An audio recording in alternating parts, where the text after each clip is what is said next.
at the moment rather than invest in the futures markets. I'm sure that's shared by many people.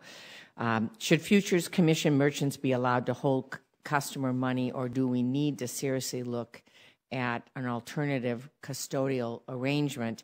And would you support the CME's recent call for funds to be held outside of firms, but to have any interest earned returned to the firm? Well, we're certainly looking at all ideas to help restore customer confidence in this area. As you note, the futures model, customers give money to their FCM, their brokerage, but along with that, there is also a guarantee.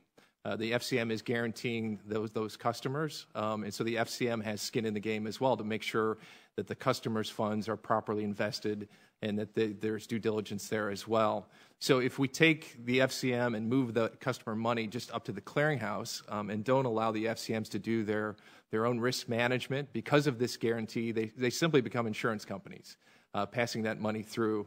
I think if you look at the totality of the system, where we're strengthening FCMs and the segregation, the internal controls that we've recommended, the things that have been recommended and implemented by the CFTC, the NFA, and the CME, those are all strengthening things that are going to help the system. I do think we have to look at more things. We have to look at this idea of a targeted insurance fund. Could you speak more about that? Because Mr.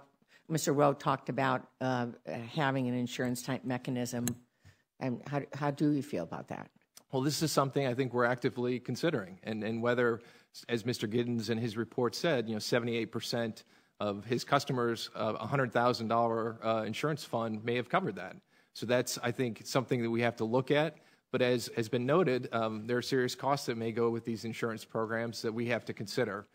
Coverage, actuarial soundness, and also potentially a lot of these insurance programs have a government guarantee behind them, such as SIPC. So at a time when people are nervous about too big to fail, putting government guarantees is something we have to seriously consider.